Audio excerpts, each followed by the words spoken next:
Hello मेरे प्यारे दोस्तों, वेलकम टू नीट पे जीत सीरीज ऑफ लर्नो हब। तो मैं हूं Shubham from लर्नो hub, the free learning platform जहां पर आप फिजिक्स, केमिस्ट्री, मैथ्स, बायोलॉजी सब कुछ पढ़ सकते हो, वो भी absolutely for free at learnohub.com। तो चलो शुरू करते।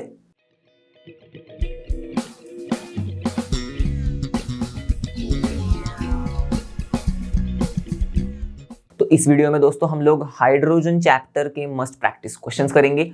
इससे पहले आप इसी चैप्टर के प्रीवियस ईयर क्वेश्चन जरूर सॉल्व कीजिएगा, उसका भी वीडियो बनाया हुआ है। ओके, उसमें मैंने PYQ सॉल्व किए हुए हैं, तो आपने अगर वो मिस किया हो तो आप वो पहले कर लो, ताकि आपको एक आइडिया आ जाएगा कि एग्जाम में भाई नीट में हमारे किस टाइप के क्वेश्चन आते हैं, कितने डिफिकल्टी लेवल के क्वेश्चन आते हैं इस चैप्टर से। ओके, या फिर कैसे क्वेश्चन आते हैं उनका एक आइडिया लग जाएगा आपको।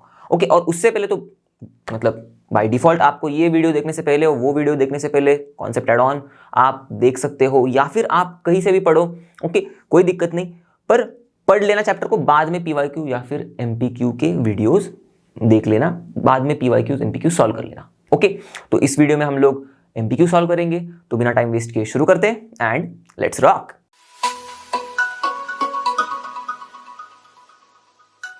तो दोस्तों ये रहा अपना पहला सवाल। Which one of the following processes produces hard water? तो नीचे 4 प्रोसेसेस दिए हुए हैं, हमें पूछ रहे कौन से प्रोसेस से अपना हार्ड वाटर बन जाएगा। अब हार्ड वाटर क्या होता है सबको पता है हमें, राइट। अगर वाटर में कैल्शियम या फिर मैग्नीशियम के बाइकार्बोनेट्स, ओके, मैग्नीशियम के बाइकार्बोनेट्स, राइट, क्लोराइड्स या फिर सल्फेट्स के सॉल्ट्स प्रेजेंट होंगे तो अपना वाटर बन जाएगा हार्ड, राइट। ये अगर एक्सेंट है तो वाटर बन जाएगा सॉफ्ट। सिंपल सा कॉन्सेप्ट है, तो ये तो अपने को पता है। अब इसी कॉन्सेप्ट के ऊपर पर देखो 4 ऑप्शंस दिए हुए, तो फटाफट देख लेते हैं हम लोग कैसे, कौन से प्रोसेस से ओके हमारा हार्ड वाटर बन जाएगा। पानी, तो saturation of water with calcium sulphate. अब देखना, पानी में हम लोग कैल्शियम सल्फेट डालेंगे और इतना डालेंगे कि भाई उसका सैचुरेटेड सॉल्यूशन बना देंगे। अब कैल्शियम सल्फेट, अभी देखो आपने को पता ही है ये कैल्शियम सॉल्ट है, राइट, कैल्शियम सॉल्ट है, राइट, मतलब सल्फेट ग्रुप है इसमें, और सल्फेट किसके साथ जुड़ा है, कैल्शियम के आयन के साथ जुड़ा है। तो कैल्शियम और सल्फेट, ये वाला जो सॉल्ट है कैल्शियम सल्फेट, अगर ये भी प्रेजेंट रहेगा तो भी हार्ड वाटर है, राइट, हमको पता है। तो अब यही हम लोग पानी में डाल रहे सिंपली, और पानी में हम लोग के अब कैल्शियम आयंस और सल्फेट आयंस प्रेजेंट है, और क्या कर रहे हैं हम लोग, सैचुरेटेड सॉल्यूशन बना रहे हैं। तो वो दिक्कत नहीं है, पानी में हम लोग कुछ भी अमाउंट में डाल दे हम लोग का calcium sulphate, okay, calcium sulphate जा रहा है, मतलब इसका मतलब अपना पानी हार्ड हो रहा है, राइट। तो इस प्रोसेस से अपना पानी हार्ड हो रहा है, पहला ही प्रोसेस मिल गया भाई, चलो, तो इस प्रोसेस से तो हो रहा है। ओके, अगले वाले देख लेते कि भाई हो रहा है नहीं हो रहा है इनसे। Addition of sodium sulphate to water. अब सोडियम सल्फेट देखना, अब हम लोग अगर जब ये डालेंगे पानी में तो ये भी सोडियम आयंस और सल्फेट आयंस देगा हमें, ओके, पानी में, ओके। पर अब क्योंकि ये सोडियम सल्फेट वाला जो सॉल्ट है वो सोल्यूबल है, ओके, आप पढ़ोगे आगे अल्कली मेटल्स वाला जो हम लोग चैप्टर पढ़ेंगे ना, ग्रुप 1 वाला, तो जब भी हमारे जो ग्रुप 1 मेटल्स जो है, ओके, ये जब ऑक्सी एसिड्स के साथ सॉल्ट बनाते हैं, ओके, ऑक्सी एसिड्स के साथ, मतलब इनका जो सॉल्ट होता है वो जनरली सोल्यूबल होता है, तो ये सोल्यूबल होते हैं, तो Na+ सल्फेट आयंस ये टूटेंगे पानी में। पर देखो हमारा वाटर हार्ड तब होगा जब कैल्शियम या फिर मैग्नीशियम का सल्फेट होगा, या फिर कैल्शियम या फिर मैग्नीशियम का बाइकार्बोनेट या फिर क्लोराइड होगा। तो यहाँ पर तो वैसा तो है ही नहीं, तो अपना वाटर हार्ड नहीं है, राइट। सल्फेट होने से कुछ मतलब नहीं, कैल्शियम और मैग्नीशियम आयंस भी होने चाहिए, ओके। तो नहीं हो रहा है भाई, नहीं हो रहा है, ओके। फिर saturation of water with calcium carbonate, तो कैल्शियम कार्बोनेट डालेंगे हम लोग और सैचुरेशन करेंगे वाटर का। कैसे करेंगे भाई, कैल्शियम कार्बोनेट खुद इनसोल्यूबल होता है। अब इतना नॉलेज आपको कैसे आएगा, अगर चैप्टर में ढंग से देखा होगा आपने, दिमाग लगाओ, ओके। हम लोग क्या करते हैं, बॉइलिंग करवाते हैं ना, टेम्पररी हार्डनेस रिमूव करने के लिए वाटर का, तो बॉइलिंग करवाते हैं तो कैल्शियम बाइकार्बोनेट का क्या बन जाता है, कैल्शियम कार्बोनेट बन जाता है। और कैल्शियम कार्बोनेट क्या होता है, वाटर में इनसोल्यूबल होता है, तो ही तो हम लोग फिल्ट्रेट, मतलब उस फिल्ट्रेट बाजू में करते हैं तो अपना सॉफ्ट वाटर मिल जाता है अपने को, और फिर कैल्शियम कार्बोनेट बाजू में कर देते हैं तो उसमें से हमला अपना वाटर में से कैल्शियम निकल जाता है, राइट। तो कैल्शियम कार्बोनेट क्या है, इनसोल्यूबल है, सिंपल सी बात है। अब इनसोल्यूबल जो सॉल्ट है हमारा, या फिर जो इनसोल्यूबल ये कंपाउंड है हमारा, ये पानी में हम लोग डाल रहे, क्या होगा, सैचुरेशन कर रहे, कुछ नहीं होगा, पड़ा रहेगा बस ऐसे ऊपर, राइट, तो बात नहीं बनेगी। और वैसे भी कैल्शियम कार्बोनेट, ओके, कैल्शियम का कार्बोनेट वाला सॉल्ट तो पानी को हार्ड बनाता नहीं है, तो भले ये सोल्यूबल भी होता तो भी हमारा वाटर हार्ड नहीं होता, क्योंकि कैल्शियम का बाइकार्बोनेट हार्ड बनाएगा, कार्बोनेट नहीं, राइट, बाइकार्बोनेट बनाएगा, क्लोराइड सल्फेट बनाएगा, कार्बोनेट नहीं बनाएगा, तो बात वैसी वहीं पर खत्म। सिमिलरली मैग्नीशियम कार्बोनेट भी इंसोल्यूबल होता है, तो आपको समझ में आ गई होगी बात, इसी की जैसी। ओके इनसोल्यूबल है तो वैसे कैसे पड़ा रहेगा, तो अपना तो वाटर वैसे भी बनेगा नहीं। ओके सेम रीजन, क्योंकि मैग्नीशियम का भी हमें बाइकार्बोनेट या फिर क्लोराइड या फिर सल्फेट चाहिए, तब हमारा वाटर बन जाएगा हार्ड। क्लियर? तो देखो सिंपल सा क्वेश्चन था, पर फटाक से दिमाग लगा के आप निकाल सकते हैं आंसर को। ओके मैंने बाकी के ऑप्शंस आपको समझा दिया ताकि आपको समझ में आए कि बाबा बाकी के ऑप्शंस गलत क्यों है। ओके तो ये सारे ये भी और ये दोनों भी रॉन्ग है, अपना राइट आंसर वही है ए। अगला सवाल देखते हैं, the most abundant element in the universe is. अब देखो ये तो स्टार्टिंग में ही है चैप्टर के और हमें पता ही है। ओके पढ़ा रहेगा हम लोग ने चैप्टर तो अपने को पता लग जाएगा कि भाई द मोस्ट अबंडेंट एलिमेंट अखे यूनिवर्स में हाइड्रोजन है। ओके चलो तो बन गया अपना ये आंसर, सिंपल सा था। ओके बाकी के ऑप्शंस देखने की कोई जरूरत नहीं, फैक्चुअल टाइप का क्वेश्चन है ये। ओके चलो अगला देखते हैं, तो ये भी काफी सिंपल सा है। अब मैंने आपको एडवाइस किया है बिल्कुल क्या करना है, आपको स्क्रीन पर क्वेश्चन दिख रहा है, पॉज करो, खुद ट्राई करो, बाद में आंसर देखो। सही आया तो मजा आएगा, राइट, खुश हो जाओगे। गलत आया तो सही आंसर सीखोगे और फिर भी मजा आएगा, राइट। तो मजा तो आना ही है। ओके बिंदास, गलत हो सही हो अपने को मजा लेना ही है, राइट, खुश होना है। चलो तो what is the atomic mass number ratio of protium is to deuterium is to tritium. अब देखो एटॉमिक मास नंबर का रेशियो पूछ रहे। एटॉमिक मास नंबर हम लोग ऊपर ही डिनोट करते हैं, राइट। तो ये प्रोटियम है 1H1, ड्यूटेरियम है 2H1, ट्राइटियम है 3H1, सबको पता है ये सिंपल सी चीज, राइट। ये ऊपर वाले जो है वो एटॉमिक मास नंबर है, करेक्ट। नीचे वाले एटॉमिक नंबर्स होते हैं, राइट। तो ये 1:2:3 उसका रेशियो हो गया सिंपली, करेक्ट, खत्म। 1:2:3, बाकी के सारे में तो कोई ऐसा ही नहीं 1:1, ये नहीं है, ये नहीं है, डन। ओके दोस्तों अगला सवाल देखते। अब देखो थोड़े इजी टाइप, इंटरमीडिएट टाइप के क्वेश्चंस मैंने इंक्लूड किए, क्योंकि अक्सर एग्जाम में भी कुछ ज्यादा हाई फाई क्वेश्चंस पूछते नहीं इस चैप्टर से, फैक्चुअल बेस्ड ही क्वेश्चंस पूछते हैं। ओके और इसके साथ कॉन्सेप्चुअल बेस्ड भी पूछते हैं, तो हम लोग मैंने दोनों भी टाइप के क्वेश्चंस इंक्लूड किए हैं। ओके तो चलो अगला वाला देखते हैं, काफी सिंपल सा है। विच of the following oxidation states is और आर शोन बाय हाइड्रोजन। तो कौन से ऑक्सीडेशन स्टेट शो करता है हाइड्रोजन भाई। ओके अब हमको तो पता है हाइड्रोजन देखो H+ ऐसा भी आयन होता है, राइट। H- आयनिक हाइड्राइड्स में H- होता है, राइट। H+ तो भाई बोलो ही मत, मतलब इलेक्ट्रॉन लूज करके इसका खुद का एग्जिस्टेंस नहीं होता। और हाइड्रोजन खुद H2 भी होता है, राइट, डाइहाइड्रोजन में। तो H2 में तो इसका 0 ऑक्सीडेशन स्टेट होगा। ओके इसमें तो दिख रहा है आपको -1, इसमें दिख रहा है +1, तो कितने कितने ऑक्सीडेशन स्टेट शो कर रहा है, देखो 0 भी शो कर रहा है, -1 भी शो कर रहा है, +1 भी शो कर रहा है। ओके तो देखो इसमें से राइट आंसर, अब देखो 0 ऑनली, गलत। 0 ही सिर्फ थोड़ी शो कर रहा है वो, -1 ऑनली, गलत। ये भी थोड़ी -1 शो कर रहा है सिर्फ, और +1 ऑनली, सिर्फ +1 भी नहीं शो कर रहा है। क्या शो कर रहा है, +1 -1 0, राइट, +1 -1 0। Okay done. अब देखो इसमें थोड़ा सा दिमाग को दौड़ाना पड़ेगा, थोड़ा बहुत। ओके चलो, an element A reacts with hydrogen to form a compound B. Okay तो चलो ए रिएक्ट कर रहा है हाइड्रोजन के साथ और कॉम्पाउंड बना रहा है बी। अब हमको पता है कि अगर एलिमेंट हमारा एलिमेंटल हाइड्रोजन के साथ रिएक्ट कर रहा है, ओके तो क्या बनता है, कॉम्पाउंड जो बनता है वो हाइड्राइड होता है। तो हमारा बी क्या है भाई, हाइड्राइड। चलो ये तो बात समझ में आ गई यहां से। अब आगे पढ़ते हैं। Which on the treatment with water, अब यही हाइड्राइड जिसका हम लोग ट्रीटमेंट करेंगे, ओके, विथ वाटर H2O, तो लिबरेट्स हाइड्रोजन गैस देता है भाई साहब। A and B respectively are. अब देखो यहीं पर दिमाग लगा, ऑप्शन देखने की जरूरत भी नहीं है। कौन सा हाइड्राइड पानी के साथ रिएक्ट करता है और हाइड्रोजन गैस लिबरेट करता है, याद करो, टेक्स्ट बुक में हम लोग ने पढ़ा है, राइट, एनसीईआरटी में पढ़ा है हम लोग ने। सलाइन हाइड्राइड्स या फिर आयनिक हाइड्राइड्स, करेक्ट, ये पानी के साथ एकदम खुशी खुशी रिएक्ट करते हैं और हाइड्रोजन गैस लिबरेट करते हैं। तो सिंपली अब ये हमारा हाइड्राइड कौन सा होगा, आयनिक हाइड्राइड है भाई साहब। अब आयनिक हाइड्राइड है तो आयनिक हाइड्राइड हाइड्रोजन के साथ, राइट, बनता कैसे, हाइड्रोजन के साथ कौन कंबाइन होकर बनेगा, एस ब्लॉक वाले एलिमेंट्स हम लोग ने पढ़ा, या फिर ऐसे एलिमेंट जिनकी इलेक्ट्रोनेगेटिविटी 1.2 से कम है, तो हम लोग सिंपली एस ब्लॉक वाली लेते, राइट। यहाँ पर एस ब्लॉक वाली ही लेके ट्राई करके देखते हैं। तो देखो एस ब्लॉक वाला एलिमेंट है हमारा ए, ओके, और बी जो बनेगा वो आयनिक हाइड्राइड है। चलो ढूंढते हैं। अब देखो नाइट्रोजन एस ब्लॉक वाला है, गलत, चलो यहीं पर गया ये। क्लोरीन एस ब्लॉक वाला है, गलत, नहीं। ओके कैल्शियम, हाँ एस ब्लॉक वाला है, चलो निकल गया ये। और कैल्शियम हाइड्राइड जो बनेगा, देखो एस ब्लॉक वाला एलिमेंट हाइड्रोजन के साथ कंबाइन होकर कैल्शियम हाइड्राइड बना रहा है, परफेक्ट, आयनिक हाइड्राइड ही है ये, correct, S block element hydrogen के साथ, राइट, कैल्शियम हाइड्राइड CaH2, ये तो आयनिक ही है, इलेक्ट्रोपॉजिटिव अपना एस ब्लॉक वाला एलिमेंट हाइड्रोजन के साथ आयनिक हाइड्राइड। तो चलो ये भी राइट मिल गया अपने को मिल गया अपना ए, और जो क्या है वो बी भी मिल गया। Okay, A and B. और ये लास्ट वाला क्या है, कोबाल्ट एंड कोबाल्ट हाइड्राइड। अब ये तो है ही नहीं भाई अपना एस ब्लॉक वाला, तो खत्म बात। ओके, तो अपना आंसर क्या है, C, calcium and calcium hydride, A and B respectively are. Okay okay, चलो अब इसमें थोड़ा और दिमाग दौड़ाना पड़ेगा। ओके, तो ध्यान से देखना, विच of the following orders is correct पूछा है। ओके, अब कितने सिंपल सा स्पीशीज दिया है, देखो प्रोटियम, ड्यूटेरियम, ट्राइटियम की बात चल रही है सारे जगह पर। ओके, दिख रहा है आपको, पर अब ऑर्डर्स हमें चेक करने हैं कि भाई कौन सा, विच of the following order is correct, कौन सा करेक्ट है। ओके, तो चलो पहला स्टार्ट करते हैं, order of percentage relative abundance. अब ये तो देखो काफी सिंपल सा है। ओके, परसेंटेज रिलेटिव अबंडेंस मतलब रिलेटिव अबंडेंस जो हम लोग ने परसेंट में देखा है, आपने टेबल में भी है, राइट।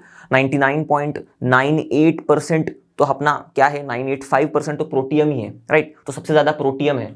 ओके, उसके बाद थोड़ा कम कौन सा है, ड्यूटेरियम का है, राइट, 0.015 कुछ के आसपास, राइट। तो उससे कम है, प्रोटियम से कम है ड्यूटेरियम का। ओके, तो वो दोनों मिला के ऑलमोस्ट 100% हो जाते हैं, इतना कुछ ड्यूटेरियम का है। 99.98 को माइनस कर दो, 985 को माइनस कर दो, मिल जाएगा अपना ड्यूटेरियम का। और फिर ड्यूटेरियम से भी बहुत कम, एकदम 10⁻⁻15 है अपना ट्राइटियम, तो ड्यूटेरियम से भी कम है अपना ट्राइटियम। ओके, तो ये है अपना करेक्ट ऑर्डर। अब देखो ये जो ऑर्डर है ये है क्या, वैसे protium greater than deuterium, deuterium greater than tritium. देखो protium greater than deuterium, deuterium greater than tritium है, तो अपना ये जो ऑर्डर है, यस करेक्ट है भाई, करेक्ट है। ओके, ए वाला करेक्ट है। अब आगे देखते हैं, order of density, okay, is protium, ये जो दिया हुआ है वैसा है क्या। अब देखो डेंसिटी का ऑर्डर समझने के लिए, ओके, हम लोग ने एक चीज पढ़ी थी, मैंने कॉन्सेप्ट ऑर्डर में इस चीज को गौर करके बताया था कि हमारे फिजिकल प्रॉपर्टीज जो है प्रोटियम और ड्यूटेरियम के, ओके, इनके केसेस में, या फिर आइसोटोप्स, हाइड्रोजन का आइसोटोप, प्रोटियम, ड्यूटेरियम, ट्राइटियम, इनके केसेस में हमारे जो फिजिकल प्रॉपर्टीज है ये अलग अलग है, राइट। क्यों अलग अलग है, मास डिफरेंस है इनमें, इनके बीच में जो मास का डिफरेंस है, रिलेटिव मास का जो डिफरेंस है वो ज्यादा लार्ज है। ओके, प्रोटियम का 1 है, ड्यूटेरियम का मास 2 है और ट्राइटियम का 3 है।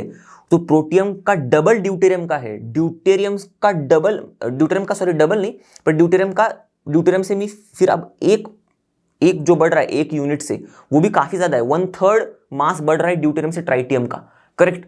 तो मतलब बात तो बनेगी, मतलब हाफ द मास बढ़ रहा है, सॉरी 1/3 नहीं। ओके, ड्यूटेरियम का 2 है तो उसका हाफ द मास बढ़ रहा है, ओके, और ट्राइटियम का 3 बन रहा है, तो वहां पर डबल, यहां पर हाफ, तो मतलब अच्छे खासा इंक्रीज हो रही थी मास में। ओके, इसीलिए फिर फिजिकल प्रॉपर्टीज अलग अलग है इनके।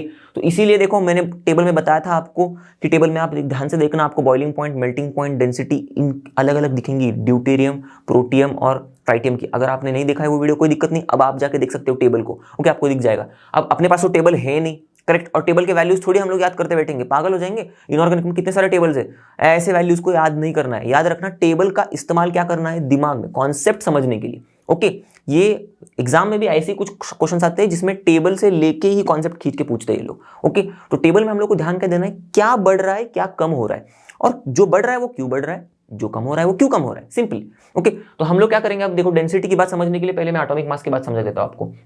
ओके, तो देखो अब प्रोटियम, ड्यूटेरियम और ट्राइटियम, प्रोटियम का एटॉमिक मास 1 के आसपास कुछ है, ड्यूटेरियम का 2 के आसपास और ट्राइटियम का 3 के आसपास है। ओके, यही चीज आपने याद रख ली, बस खत्म, बाकी का सब कुछ बन जाएगा, melting point, boiling point, density, सब कुछ। अब देखो इसका एटॉमिक मास किस वे में, किस इसमें इंक्रीज हो रहा है, 1 2 3, तो देखो इंक्रीज ऐसे ऑर्डर में इंक्रीज हो रहा है। अब देखो इसका मॉलिक्यूलर मास भी, अब एटॉमिक मास 1 है तो मॉलिक्यूलर मास 2 हो जाएगा, इसका 2 है तो 4 हो जाएगा, इसका 3 है तो 6 हो जाएगा, तो मॉलिक्यूलर मास भी इसी वे में इंक्रीज हो रहा है। ओके, तो देखो एटॉमिक मास, चलो फिर मॉलिक्यूलर मास सेम वे में इंक्रीज हो रहा है। ओके, अब देखो मैंने बताया था मॉलिक्यूलर मास पर ही boiling point, melting points depend करते हैं। ओके, तो बॉइलिंग पॉइंट और मेल्टिंग पॉइंट भी, ओके, इनकी भी इंक्रीज इसी तरह में होगी। ओके, तो ये भी देखो हो गया। ओके, ये 1 लिख दिया मैंने, ये 1 लिख दिया, ये 2 लिख दिया, ये 3 लिख दिया। ओके, तो इसका भी जो इंक्रीज होगा इसी ऑर्डर में होगा। ओके, यही ऑर्डर फॉलो करेगा, बॉइलिंग पॉइंट, मेल्टिंग पॉइंट भी इंक्रीज या फिर डिक्रीज का। अब ये इंक्रीज का ऑर्डर है तो यही फॉलो करेगा। ओके, क्योंकि इस पर ही डिपेंड करता है। और एक इंटरेस्टिंग बात, अब देखो डेंसिटी की बात चल रही है ना यहाँ पर, अब डेंसिटी पे आते हैं हम लोग। तो डेंसिटी क्या होता है, मास अपॉन वॉल्यूम, राइट। तो अब जब हम लोग मास की बात करेंगे तो हमको तो पता है, देखो मास तो बढ़ रहा है, करेक्ट, प्रोटियम से ड्यूटेरियम, ड्यूटेरियम से ट्राइटियम, तो मास तो इंक्रीज हो रहा है। और वॉल्यूम की बात करेंगे तो अब इलेक्ट्रॉन तो भाई सभी में एक ही तो है, ओके, तो वॉल्यूम में क्या ही बदल आएगा, ओके, कुछ नहीं बदल आएगा, राइट। तो वैसे तो वॉल्यूम सेम ही रहेगा फिर, करेक्ट, एक ही इलेक्ट्रॉन बाहर घूम रहा है न्यूक्लियस के आर बार, तो वॉल्यूम तो कुछ बढ़ नहीं रहा है एटम का, उतना ही है, तो वॉल्यूम तो सेम है। अब वॉल्यूम सेम है तो ये फैक्टर सब में सेम है, तो हम लोग इसको कंसीडर नहीं करेंगे डेंसिटी इंक्रीज हो रही डिक्रीज हो रही देखने के लिए। अब यही फैक्टर आपने को बताएगा, और वही फैक्टर क्या हो रहा है, मास इंक्रीज हो रहा है, तो डेंसिटी क्या होगी, इंक्रीज होगी, तो डेंसिटी भी इंक्रीज हो रही है, ओके। तो डेंसिटी भी, अब देखो एटॉमिक मास इंक्रीज हो रहा है, उसी ऑर्डर में डेंसिटी भी इंक्रीज होगा फिर, करेक्ट। तो फिर एटॉमिक मास के ही ऑर्डर में डेंसिटी भी इंक्रीज हो रहा है भाई साहब। तो देखो अब डेंसिटी का ऑर्डर भी यही होना चाहिए, करेक्ट, इसलिए मैंने बोला थोड़ा दिमाग लगाना पड़ेगा। अब देखो डेंसिटी का ऑर्डर, ये ऑर्डर है क्या, protium greater than deuterium, deuterium greater than tritium, देखो देखो देखो डेंसिटी का order protium greater than deuterium, deuterium greater than tritium है, राइट। तो अपना ये भी स्टेटमेंट क्या है, करेक्ट है। पूछा क्या आपने को, which of the following orders is correct, तो ये भी करेक्ट है। अब आगे देखते हैं, order of boiling point is, अब देखो बॉइलिंग पॉइंट का भी ऑर्डर यही होना चाहिए, पर अब प्रोटियम लेस देन ड्यूटेरियम है क्या, okay, protium is greater than deuterium दिया है, तो गलत, यहीं पर गलत हो गया ये ऑर्डर इनकरेक्ट है अपना, ओके। चलो, और ये वाला देखो ऑर्डर ऑफ एटॉमिक मास, अब एटॉमिक मास का ही ऑर्डर ये है, इसी से तो हम लोग ने निकाला, तो एटॉमिक मास का भी ऑर्डर यही होना चाहिए, protium is less than deuterium, deuterium less than tritium, तो देखो प्रोटियम लेस देन ड्यूटेरियम चाहिए, यहां पर तो ग्रेटर देन है, तो ये भी ऑर्डर गलत है, खत्म बात। तो हम लोग को क्या, विच of the following orders is correct, हम लोग ने करेक्ट वाले ढूंढ लिए, यही अपना आंसर है, ए और बी, राइट। क्लियर हो गई बात। चलो अब अगला सवाल देखते हैं, which of the following statements is not true, मतलब फॉल्स बोल रहे कौन से स्टेटमेंट है, रिगार्डिंग मेटालिक हाइड्राइड्स, ओके। तो जो नॉट वाला रहता है ना उसको हटा देने का है और उसका मीनिंग लिख देना है, तो फिर आसान हो जाता है, फटाफट अपने को दिमाग में क्लिक हो जाता है। अब फॉल्स स्टेटमेंट ढूंढना है अपने को, which of the following statement is false, यही ढूंढना है हमको रिगार्डिंग मेटालिक हाइड्राइड्स, ओके।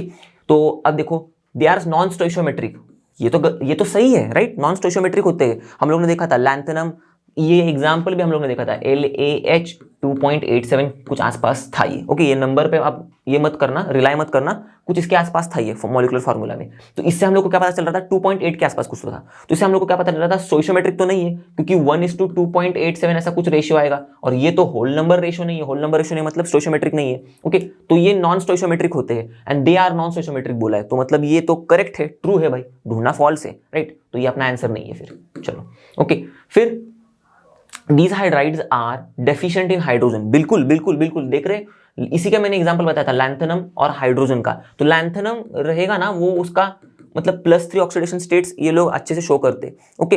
तो इसके हिसाब से भाई साहब ये हाइड्राइड 3 हाइड्राइड आयंस इसके पास आने चाहिए और LaH3 बनना चाहिए इनका, ओके। पर अब बन रहा क्या है, LaH 2.87, तो डेफिशिएंट ही होगा ना हाइड्रोजन में, राइट। तो ये भी सही है भाई साहब, ये सही है, मतलब ये गलत नहीं है, फॉल्स नहीं है, अपना आंसर नहीं है। The lattice of this hydrides, okay, इसको ध्यान से समझना, except a few is the same as their parents, okay. ये तो भाई सही नहीं है, ओके। क्यों, क्योंकि lattice of this hydrides except few is same नहीं, इज डिफरेंट है, different as their parents, okay. पहले हमें लगता था कि भाई कुछ भी फर्क नहीं पड़ता है, ओके। हाइड्रोजन वो जो हमारा जो मेटालिक मतलब मेटल्स है, मेटल के लटाइस में जो भी छोटी छोटी जगह है, इंटरस्टाइसेस है, उसमें जाकर बैठ जाता है, और हाइड्रोजन कुछ फर्क नहीं पड़ता, मतलब उसके बैठने की वजह से अपने लटाइस को कुछ फर्क नहीं पड़ता, लटाइस का टाइप चेंज नहीं होता, इसलिए हम लोग ने इंटरस्टेशियल हाइड्राइड नाम दिया था, राइट, ये कॉन्सेप्ट था। पर अब रिसेंटली हमें क्या पता चला है कि नहीं, ऐसा नहीं होता है, होता क्या है, मेटल के लटाइसिस में हाइड्रोजन जाके बैठ जाता है इंटरस्टाइसिस में, ओके, स्पेसिस में जो बीच में बची है छोटी मोटी, ओके, मेटल एटम्स उस लटाइस में पैक होने के बाद। पर जो भी स्पेसिस में हाइड्रोजन जाने के बाद अब लटाइस जो है वो उस सेम टाइप का नहीं रहता जिस टाइप का मेटल का लटाइस है, लटाइस होता है अलग टाइप का, ओके, ये हम लोग ने पढ़ा है।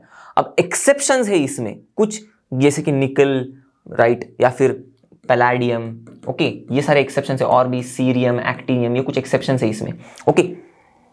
तो इन एक्सेप्शंस के अलावा बाकी के सारे जो भी हमारे मेटालिक हाइड्राइड्स है उनका लटाइस अलग है देन देयर पेरेंट्स, ओके। तो यहां पर क्या दिया है, lattice of this hydrides, okay, except a few is same दिया है, except a few is different as their parents. आगे बस समझ में क्लियर हो गई। तो ये डिफरेंट होना चाहिए यहाँ पर, तो ये स्टेटमेंट अपना गलत है भाई। ओके, तो फॉल्स ढूंढना है, गलत मिल गया हमें, गलत मिल गया, चलो तो अपना ये आंसर हो गया। ओके, आगे देखते हैं। These hydrides obey the law of constant composition. बिल्कुल नहीं, बिल्कुल नहीं, बिल्कुल नहीं। क्यों? एक एग्जांपल देखा था हम लोग ने, निकल हाइड्रोजन का 0.6 से लेके कुछ 0.7 तक। अरे भाई साहब, अब जब एटम का नंबर ही फिक्स्ड नहीं है, तो हम लोग जब परसेंटेज कंपोजिशन निकालेंगे इस कंपाउंड का, जो हम लोग ने चैप्टर नंबर 1 में पढ़ा है कैसे परसेंटेज कंपोजिशन निकालते हैं। ओके, तो परसेंटेज कंपोजिशन ही वेरी करेगा, क्योंकि इस कंपाउंड में एटम का वेट ही वेरी करेगा। नंबर ऑफ एटम्स वेरी कर रहे हैं तो एटम का वेट वेरी करेगा, एटम का वेट वेरी करेगा तो उसका परसेंट, मास परसेंट वेरी करेगा। करेक्ट, मास परसेंट वेरी करेगा तो कंपोजिशन ही अलग हो जाएगा। तो इसीलिए देखो ये हाइड्राइड्स ऑबे नहीं करते। Okay, they do not obey, पर यहां पर दिया क्या, these hydrides obey the law of constant composition. तो ये तो गलत है, गलत है मतलब अपना आंसर है, right. Which of the following statements false है रिगार्डिंग द मेटालिक हाइड्राइड्स, गलत, तो ये दो गलत थे। ओके, अब तो ऑप्शन में देखना पड़ेगा अपने को क्या है गलत, कौन से ए एंड सी, नहीं बिल्कुल नहीं, है तो सही है। बी एंड डी, नहीं भाई बी एंड डी नहीं, गलत है। सी एंड डी गलत है, तो सी एंड डी गलत है। Okay, C and D false है। Okay, but not A and B. Yes, A and B false नहीं है, ए एंड बी हमारा आंसर नहीं है, मतलब वो ट्रूथ है, राइट। इसीलिए हम लोग ने उसको आंसर नहीं लिखा था, ये फॉल्स नहीं है तो ये ट्रू है। ओके, बन गया अपना आंसर। ओके, तो चलो अब एकदम आसान सा सवाल है, बीच बीच में मैं थोड़ा फैक्चुअल क्वेश्चंस भी लेके आ रहा हूँ, ताकि सिर्फ कॉन्सेप्चुअल क्वेश्चंस सॉल्व कर करके बाद में फैक्चुअल क्वेश्चंस, ऐसा नहीं, खिचड़ी नहीं होनी चाहिए ना, थोड़ा मिक्स कर लेंगे तो थोड़ा अच्छा भी लगेगा, राइट। तो देखो, which element forms maximum compounds in chemistry. अब ये भी चैप्टर को अच्छे से पढ़ा होगा तो समझ में आ गया होगा। अरे भाई, चैप्टर का नाम hydrogen, yes, hydrogen forms maximum compounds in chemistry, क्योंकि हाइड्रोजन ऑलमोस्ट अपने पीरियोडिक टेबल के ऑलमोस्ट एलिमेंट्स के साथ अपना बॉन्ड बनाता है। ओके, कंपाउंड्स बनाता है। ओके, तो देखो हाइड्रोजन। ओके, बाकी के ऑप्शंस को तो डिस्कस करने की जरूरत नहीं है। चलो अगला सवाल देखते हैं।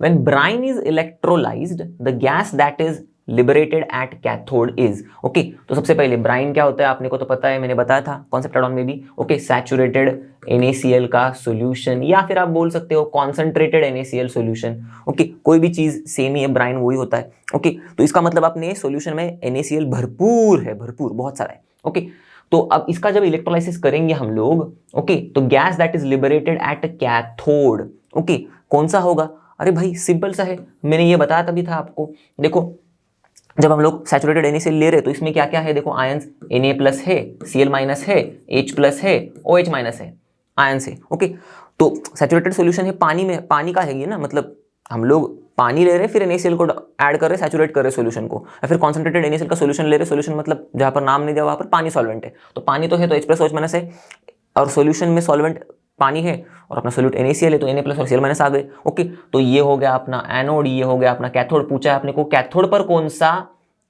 गैस लिबरेट हो रहा है, तो कैथोड पर इलेक्ट्रोलाइसिस में हमेशा जाएंगे, दिमाग में याद रखना, कटायंस, राइट। तो कटायंस जाएंगे तो ये दोनों में से कौन सा जाता है, हम लोग ने पढ़ा था H+ आयन, मतलब ये दोनों जाते भी है, राइट, पर H+ आयन क्या करता है, कैथोड को जाके वहां पर जाके बोलता है cathode they they please electron, तो कैथोड इलेक्ट्रॉन दे देता है, राइट।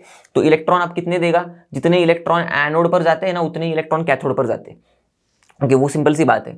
तो हम लोग को पता है कि ये जो H+ है, ओके, 2 इलेक्ट्रॉन खाता है। ओके, अब एक H+ नहीं खा सकता, 2 H+ खाएंगे। ओके, तो 2 H+ खाएंगे तो देखो H2 बन गया, राइट, सॉरी H2 बन गया। 2 इलेक्ट्रॉन्स इसने खा लिए तो न्यूट्रल एटम्स बन गए पहले, फिर H2 मॉलिक्यूल बन गया, तो H2 यहाँ पर गैस लिबरेट हो रहा है। अब ये 2 इलेक्ट्रॉन्स क्यों खा रहे हैं, सिंपल सी बात थी, क्योंकि देखो अब यहाँ पर हमारा जो हाइड्रोजन है H+ आयन, एक इलेक्ट्रॉन खाएगा तो हाइड्रोजन एटम बनेगा। तो वैसे तो ये एटम एग्जिस्ट करता नहीं, हमको पता है एलिमेंटल फॉर्म में डायटोमिक मॉलिक्यूल है ये, तो इसीलिए और एक हाइड्रोजन के साथ कंबाइन होगा और फिर H2 बनेगा, राइट। सिंपल सी कहानी है। तो H2 बनने के लिए हमें 2 हाइड्रोजन की जरूरत है, तो 2 हाइड्रोजन आएंगे 2 हाइड्रोजन आयन से, 2 हाइड्रोजन आयन को 2 इलेक्ट्रॉन देने पड़ेंगे, और फिर 2 जो बस अभी मैंने स्टोरी बताई कि 2+ चार्ज 2- चार्ज न्यूट्रल हो गए। ओके, तो अब बचा क्या, 2 हाइड्रोजन एटम्स, तो ये H2 मॉलिक्यूल बनाएंगे। ओके, खत्म। तो हाइड्रोजन गैस लिबरेट होता है, राइट। चलो, तो ये तो हम लोग का प्रिपरेशन, मेथड ऑफ प्रिपरेशन में भी मैंने यही चीज़ बताई थी, इलेक्ट्रोलाइसिस ऑफ ब्राइन से हमें कैसे HCl मिलता है, सॉरी H2 गैस मिलता है। ओके, इस वाले तरफ क्लोरीन गैस लिबरेट हो जाता है। ओके, और नीचे Na, यहाँ पर क्लोरीन गया, यहाँ पर H गया, तो नीचे Na+ OH- NaOH मिल जाता है हमें। ओके, ये था सिंपली ब्राइन का इलेक्ट्रोलाइसिस वाला मेथड, जिसमें से हम लोग हाइड्रोजन बनाते हैं। तो कैथोड पर कौन सा लिबरेट होता है, हाइड्रोजन। अभी हम लोगों ने देख लिया फटाक से। ओके, चलो, तो अब अगला वाला सवाल देखते हैं। अब इसमें थोड़ा सा और ज्यादा दिमाग लगाना पड़ेगा। ओके, तो देखो, विच of the following hydrogen compounds इनमें से इज मोस्ट आयोनिक। ओके, तो अब ध्यान से समझना, चीजें तो एलिमिनेट हो ही जाती है। ओके, तो पहले एलिमिनेट करने की कोशिश करना, घुसना मत डायरेक्ट क्वेश्चन के अंदर। ओके, सिंपल से दिमाग लगाना, एलिमिनेट हो जाएंगे। तो इन सारे में से मोस्ट आयनिक कौन सा, ये हमें पता करना है। तो अब देखना ध्यान से, ये HF और ये HI, ये तो देखो ये हाइड्राइड्स है, ये भी हाइड्राइड्स ही है, बाकी के भी, तो ये सारे हाइड्राइड्स है। अब इन हाइड्राइड्स में से देखो, ये दोनों तो कोवेलेंट हाइड्राइड्स है, ग्रुप 17 के एलिमेंट्स बना रहे, राइट। तो ये तो कोवेलेंट है। अब ये जो देखो, ये दोनों क्या है, सीजियम हाइड्राइड, लिथियम हाइड्राइड, ये तो एस ब्लॉक वाले एलिमेंट्स हाइड्राइड बना रहे, राइट। तो ये आयनिक हाइड्राइड्स है। तो यही पर बात समझ में आ जाएगी अपने को कि ये तो कोवेलेंट हाइड्राइड्स है, इनका आयनिक जो कैरेक्टर रहेगा वो तो इन दोनों से कम ही होगा, राइट। तो इसका मतलब ये दोनों तो मोस्ट नहीं हो सकते आयनिक, खत्म, ये यहाँ पर ही एलिमिनेट हो गए दोनों भी। ओके, ये गया, ये गया, अब बचा क्या, ये दोनों खत्म। अब सीजियम हाइड्राइड में और लिथियम हाइड्राइड में अब दोनों अपने को फंसाने की कोशिश करेंगे। ऐसे होता है ना, अक्सर एग्जाम में भी सवाल आ जाएगा, ओके, एक एलिमिनेट हो जाएगा, शायद दूसरा भी एलिमिनेट हो जाएगा, पर फिर फंसेंगे दोनों में। ओके, जो बचे हुए दो है उनमें। अब इन दोनों को सॉल्व करने के लिए अपना जो केमिकल बॉन्डिंग वाला कॉन्सेप्ट है वो थोड़ा स्ट्रांग होना चाहिए। तो फजांस रूल में हम लोग ने पढ़ा था पोलराइजिंग पावर ऑफ कटायन के बारे में, पोलराइजेबिलिटी ऑफ अनायन के बारे में, राइट। और एक इंटरेस्टिंग, यही इसी इंटरेस्टिंग चीज को हम लोग यहाँ पर लेके आएंगे। देखो, अब यहाँ पर देखो, सीजियम प्लस हाइड्राइड आयन है यहाँ पर, ओके, हाइड्रोजन हाइड्राइड आयन है, यहाँ पर भी हाइड्राइड आयन है, लिथियम प्लस, तो ये कटायन है, ओके, ये कटायन है। अब हाइड्राइड जो भी साइज होगा इसका, ओके, हाइड्राइड का, तो मैं सपोज ये बना रहा हूँ हाइड्राइड का साइज, ओके, ये मुझे नहीं पता क्या साइज है, क्योंकि अपन थोड़ी याद करके रखेंगे भाई हाइड्राइड का साइज इतना है, नहीं याद करना है, बिल्कुल दिमाग कॉन्सेप्ट से लगाना है। ओके, चीजों को जितना याद रखना है, जिस चीज को याद रखना है उतना ही याद रखना है। ओके, ये सारी चीजों को याद बिल्कुल रखने की जरूरत नहीं, इसलिए तो फजांस रूल बनाया, हम लोग कॉन्सेप्चुअली चीजों को समझ पाए। तो देखो, हाइड्राइड का मैंने साइज ये बना दिया। अब अपने को पता है, देखो लिथियम और सीजियम का साइज बना के देखते हैं अपन, ये सब क्यों कर रहे बताऊंगा मैं आपको। तो देखो, लीनाक RBCS, ओके, तो इसमें नीचे नीचे जा रहे हैं हम लोग, तो क्या होगा, हम लोग को पता है आयनिक साइज क्या होता है, आयनिक साइज इंक्रीज होता है, राइट। क्योंकि यहाँ पर देखो सेकंड शेल में ही, ओके, सेकंड शेल होता है लिथियम का, पर जब लिथियम प्लस बन जाएगा तो सेकंड शेल में से ही एक इलेक्ट्रॉन उड़ जाएगा, करेक्ट, राइट। 1s2 2s1 होता है, राइट। तो यहां से एक इलेक्ट्रॉन आने पर क्या हो जाएगा, बीच में न्यूक्लियस और यहां पर एक दो इलेक्ट्रॉन्स, तो फर्स्ट शेल में ही पहुंच जाएगा अपना लिथियम, राइट। तो अब इसी तरह सोडियम का भी क्या हो जाएगा, उसमें ये तो है अपना थर्ड ग्रुप वाला एलिमेंट, राइट। तो उसमें थर्ड शेल में इलेक्ट्रॉन जाता है, पर मेरा बताने का मतलब ये है, इसमें सेकंड दो शेल्स ही रहेंगे, ओके, इसमें 3 रहेंगे, इसमें 4 रहेंगे, इसमें 5 रहेंगे। तो बताने का मतलब ये है कि क्या हो रहा है भाई, डाउन द ग्रुप जा रहे हैं हम लोग, तब साइज बढ़ रहा है। तो लिथियम से बहुत बड़ा साइज होगा सीजियम का, ओके, ऑलमोस्ट बहुत ज्यादा बड़ा होगा, राइट। क्योंकि यहाँ पर तो सिर्फ एक ही शेल है, यहाँ पर तो 5 शेल ऐड हो रहे हैं, मतलब 5 शेल है साइज में। तो मैं सीजियम का साइज इतना बड़ा बना देता हूँ, चलो ठीक है, ओके। लिथियम का साइज इतना बना देता हूँ मैं, इतना, ओके, बहुत बड़ा है ना ये, ओके। अब इनके कंपैरिजन में अनायन का साइज मत करना कंपेयर, मैंने बस साइज बना दिया इनका रिलेटिव। अनायन का साइज तो मैंने सेम ही रखा है, देखो दोनों के केस में, अगर ये बड़ा होगा छोटा होगा अपने को उससे लेना देना कुछ नहीं, ओके। पर हमको अब क्यों लेना देना नहीं, क्योंकि अनायन का साइज तो दोनों में भी सेम है। तो ये अब डिसाइडिंग फैक्टर नहीं हो सकता कि भाई किसका कैरेक्टर ज्यादा आयनिक है, ओके, किसमें ज्यादा आयनिक कैरेक्टर है। डिसाइडिंग फैक्टर क्या हो सकता है, कटायन सब, ओके। तो ये अनायन की बात तो भूल जाओ अब, ओके, मतलब अनायन तो आपने को नहीं बताएगा आंसर, कटायन ही बताएगा अपने को। अब कटायन कैसे बताएगा, हमको पता है पोलराइजिंग पावर कटायन की ज्यादा, तो ये अनायन को एकदम खींच के पोलराइज करेगा, मतलब इलेक्ट्रॉन डेंसिटी बीच में बढ़ाएगा, राइट, और बीच में बढ़ाएगा मतलब कोवेलेंट कैरेक्टर बढ़ेगा। तो पोलराइजिंग पावर ज्यादा तो कोवेलेंट कैरेक्टर ज्यादा, करेक्ट, ये मैंने बताया अभी आपको। पोलराइजिंग पावर PP ज्यादा तो कोवेलेंट कैरेक्टर ज्यादा, CC ज्यादा, कैसे भी याद रख लो आप, ओके। तो अब पोलराइजिंग पावर कब ज्यादा होगी, जब कटायन का साइज, ओके, कम होगा, स्मॉल होगा, साइज स्मॉल होगा। क्यों, क्योंकि साइज जब स्मॉल होगा तो उसके ऊपर जो चार्ज एक्यूमुलेट हो जाएगा, ओके, वो छोटी जगह पर चार्ज को बैठना पड़ेगा, छोटी जगह पर चार्ज बैठेगा तो चार्ज डेंसिटी हाई होगी, राइट। तो पोलराइजिंग पावर ज्यादा कब होती है, जब चार्ज डेंसिटी हाई होती है, ज्यादा होती है, ओके। चार्ज डेंसिटी ज्यादा कब होगी, जब साइज छोटा होगा, राइट। तो चार्ज ज्यादा एक्यूमुलेट करके चार्ज डेंसिटी ज्यादा होगी, ओके। तो इसका मतलब क्या है, देखो पोलराइजिंग पावर ज्यादा कब होगी, जब साइज छोटा होगा। अब इन दोनों के केस में पोलराइजिंग पावर किसकी ज्यादा है, जिसका साइज छोटा है। अब इसकी पोलराइजिंग पावर देखो ज्यादा है, आगे बात समझ में, इसकी PP ज्यादा है, तो इसका मतलब CC भी ज्यादा इसका है, कोवेलेंट कैरेक्टर भी इसका ही ज्यादा है, राइट, इसके कंपैरिजन में। अब देखो इसके कंपैरिजन में इसका कोवेलेंट कैरेक्टर ज्यादा है, राइट, मतलब इसमें आयनिक कैरेक्टर कम है, इसमें आयनिक कैरेक्टर ज्यादा है, राइट। कोवेलेंट कैरेक्टर आयनिक कैरेक्टर तो एक दूसरे को ये करेंगे ना, अपोजिट है ना ये, इसमें कोवेलेंट कैरेक्टर ज्यादा है इससे, आगे बात समझ में, ओके। तो इसका मतलब उल्टा बोल दूं मैं, तो इसमें आयनिक कैरेक्टर कम है इससे, राइट, तो आयनिक कैरेक्टर इसमें कम है इससे, तो इसका मतलब इसका आयनिक कैरेक्टर ज्यादा है, करेक्ट, इसका आयनिक कैरेक्टर ज्यादा है। अब दोनों में ही तो रेस लगी थी, जिसका आयनिक कैरेक्टर ज्यादा वही मोस्ट आयनिक, इसका आयनिक कैरेक्टर ज्यादा यही मोस्ट आयनिक। आगे बात समझ में, अपना आंसर सीजियम हाइड्राइड कैसे आ गया, ओके। तो देखो हमेशा ही चीजें एकदम सिंपल नहीं होंगी, तो इसलिए मैंने जानबूझ के थोड़ा सा ट्विस्टेड क्वेश्चन भी लिया, ताकि आपको अलग अलग चैप्टर का कॉन्सेप्ट यूज करके आंसर्स आने चाहिए, ओके।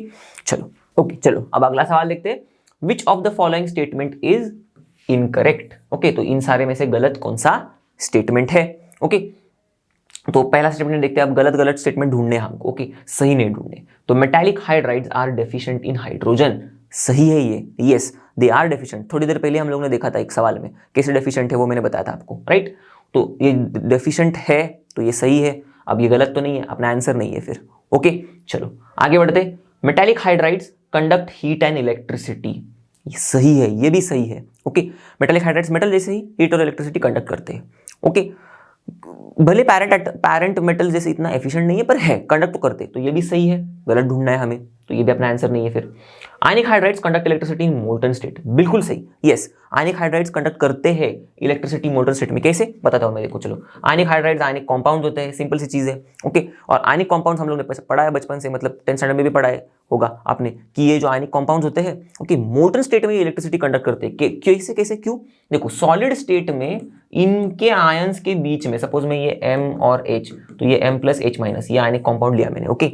अब अपने एग्जांपल में आयनिक हाइड्राइड दिया ना, इसलिए मैंने अल्कली मेटल वाला मेटल लिया, उसका आयन और H प्लस लिया, ओके, या फिर सिंपली मैंने Na प्लस लिया, H प्लस लिया, ओके। तो ये आयनिक हाइड्राइड लिया मैंने, ये आयनिक कंपाउंड है, इनके बीच में बहुत strong electrostatic force of attraction है, राइट, ये आयनिक कंपाउंड है, तो इसीलिए इन आयंस के बीच में strong electrostatic force of attraction है। तो सॉलिड स्टेट में ये एक दूसरे को एकदम कस के पकड़े हुए, तो फ्री तो नहीं है ये, राइट। और हमें इलेक्ट्रिसिटी कंडक्ट करने के लिए चाहिए होता है फ्री आयंस, ओके। वो कब आते हैं, जब यही सॉलिड स्टेट वाले हमारे आयनिक कंपाउंड्स, ओके, इनको हम लोग हीट देके मेल्ट करवाते हैं, ओके। तो मेल्ट करवाने के बाद ये जो है ना, ऐसे थोड़े दूर चले जाते हैं एक दूसरे से, Na plus ions, H minus ions, इनके बीच में जो strong electrostatic force of attraction है ना, वो कम हो जाता है, ओके। तो ये थोड़ा फ्री हो जाते हैं मूव करने के लिए, और यही फ्री आयंस जरूरी होते हैं इलेक्ट्रिसिटी कंडक्ट करने के लिए, क्योंकि यही फ्री आयंस माइग्रेट करेंगे to the respective electrodes, okay, और फिर इलेक्ट्रिसिटी कंडक्ट करवाएंगे, ओके। तो काफी बेसिक सी चीज थी इलेक्ट्रोलाइसिस, ओके। ये तो चीज अपने को पता है कि माइग्रेट करते हैं रेस्पेक्टिव इलेक्ट्रोड्स और फिर आयंस जो है हमारे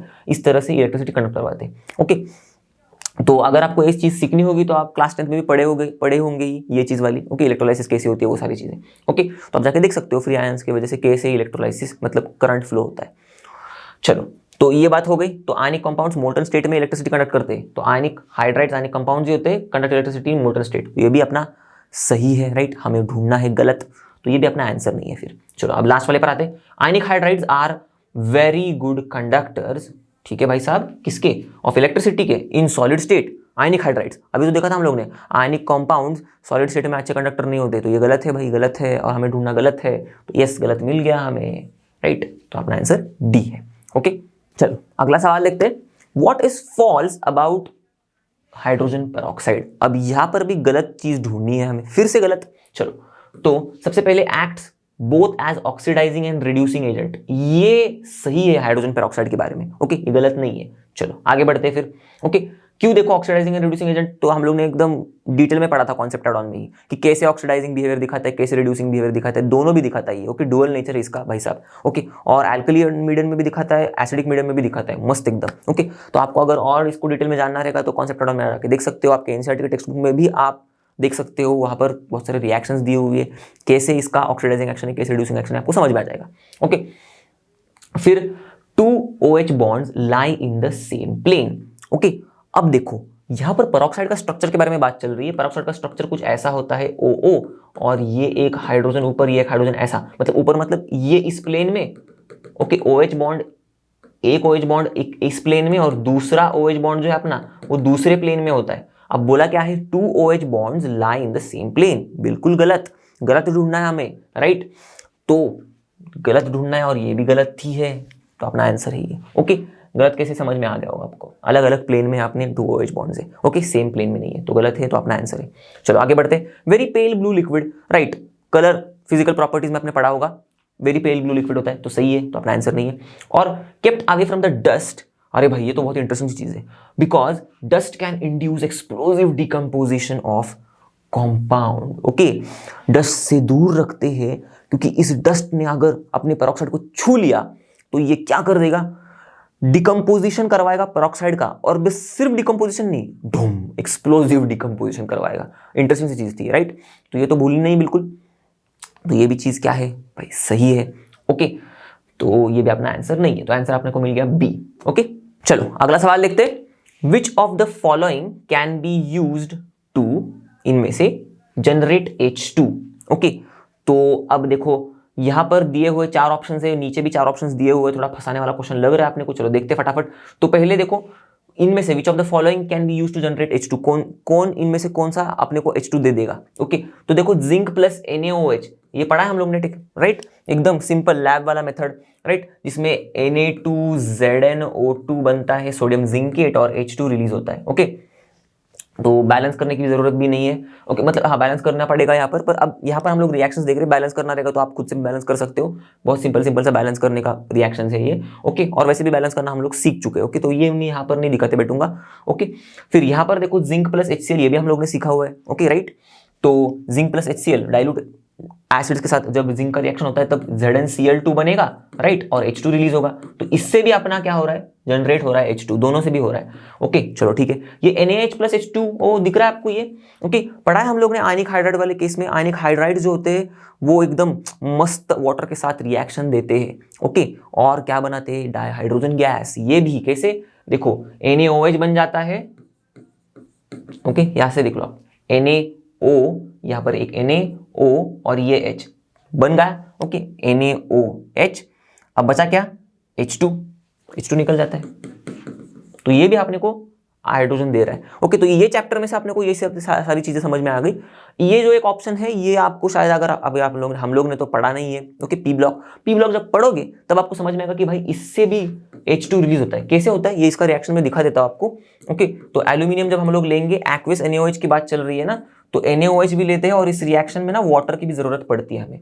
ओके, तो कुछ प्रोडक्ट क्या बनता है हमारा, एक कॉम्प्लेक्स तैयार हो जाता है। ओके, सोडियम टेट्रा हाइड्रोक्सिडो एल्यूमिनेट 3 करके, तो इसका मैं फॉर्मूला लिख देता हूँ। ओके, ज्यादा डीप में घुसने की जरूरत नहीं, इस यहाँ पर अभी आपने को मैं बिल्कुल बताऊंगा आपको, पी ब्लॉक वाले चैप्टर में हम लोग पढ़ेंगे इसके बारे में, एल्यूमिनियम का एम्फोटेरिक नेचर के बारे में, तब मैं बता दूंगा। और ये जो कॉम्प्लेक्स बना रहा हूं मैं, ओके, सोडियम, ओके, एल्यूमिनियम, ये ऐसे सोडियम टेट्रा हाइड्रोक्सिडो एल्यूमिनेट 3, तो ये भी आप समझ जाओगे जब हम लोग कोऑर्डिनेशन कंपाउंड्स पढ़ेंगे ना, तब समझ जाओगे। एकदम सिंपल सा कॉम्प्लेक्स है ये। ओके, कैसे बन गया ये, तो ये बन गया। ओके, और H2 रिलीज होता है। तो आप इसको बैलेंस करने की चाह रहे हो, आप सोच रहे हो तो कर लो बैलेंस, कोई दिक्कत नहीं, आपकी प्रैक्टिस हो जाएगी बैलेंस करने के लिए। ओके, तो वैसे तो जरूरी है नहीं, पर फिर भी आपको अगर करना रहेगा तो कर लो इसको बैलेंस। तो देखो सारे में से देखो H2 यहाँ से भी हो रहा है, H2 यहाँ से भी जनरेट हो रहा है, H2 यहाँ से भी जनरेट हो रहा है। ओके, और H2 यहाँ से भी जनरेट हो रहा है, तो अपना आंसर क्या है, all of the above options, right. ये तो सारे हैं ही नहीं, खत्म, right, only A, only B and D, only B, C and D, ये तो है ही नहीं, ओनली तो कुछ भी नहीं, सारे में से all of the above options में से अपने को मिल रहा है अपना H2। ओके दोस्तों, अगला सवाल देखते हैं। H2O2 acts as oxidising agent in, okay, अब ऑप्शंस क्या दिए, भले यस ऑक्सीडाइजिंग एजेंट तो वो बिहेव करता है, पर इन किसमें तो बोला है, only acidic medium, only alkaline medium. अरे भाई गलत है भाई, क्यों, क्योंकि H2O2 जो है ऑक्सीडाइजिंग एजेंट ही क्या, रिड्यूसिंग एजेंट की तरह भी बिहेव करता है, और दोनों एसिडिक और अल्कलाइन मीडियम दोनों में भी बिहेव करता है भाई, राइट। ये तो बहुत बेसिक सी चीज है, इसके बाद ही तो हम लोग ने रिएक्शंस के बारे में देखा था, करेक्ट। तो दोनों मीडियम में करता है, ना ही ऑक्सीडाइजिंग एजेंट की तरह पर रिड्यूसिंग एजेंट की तरह भी। अब यहाँ पर सिर्फ पूछा ऑक्सीडाइजिंग एजेंट के बारे में, तो H2O acts as oxidising agent in both acidic and alkaline medium. Okay, सिर्फ एसिडिक या फिर सिर्फ अल्कलाइन में, तो ये तो ऑप्शन गलत हो गए, और फिर नन ऑफ द अबव, ये भी तो गलत ही हो गया। ये अपना आंसर तो है अपने पास, right, none of the above कैसे होगा, तो हो गया अपना आंसर सी। चलो तो अब अगला सवाल देखते हैं, लास्ट वाला सवाल है ये, what is formed when calcium carbide, okay, ये होता है CaC2 reacts with heavy water D2O। अब देखो D2O, ओके, H2O लिख दिया मैंने फटाक से, अब आदत हो गई है ना वाटर की बहुत। तो जब कैल्शियम कार्बाइड रिएक्ट होता है विथ D2O, क्या बनता है, हम लोग ने इसका रिएक्शन पढ़ा है, राइट, क्या बनता है, CaOH ट्वाइस, सॉरी, और C2D2 बनता है। C2D2 मतलब ये ऐसा C2D2 इथाइन टाइप मॉलिक्यूल बन रहा है, सिर्फ हाइड्रोजन की जगह पर ड्यूटेरियम चिपके हुए, ओके, तो कैल्शियम OD ट्वाइस C2D2 ऐसा। तो ये दो प्रोडक्ट्स हैं अपने। अब देखो what is formed when calcium carbide reacts with heavy water, okay, तो ये चारों ऑप्शंस दिए हुए, अब देखते हैं मैच करके अपना C2D2 या फिर CaOD ट्वाइस मिल रहेगा कहीं पर, तो देखो CaD2 C2D2 मिल गया अपने को, राइट, और फिर CaOD है, CaOD ट्वाइस नहीं है, और फिर CD2 ये भी नहीं है अपना आंसर, राइट, C2D2 चाहिए था, बन जाता फिर। चलो बी अपना आंसर है, खत्म।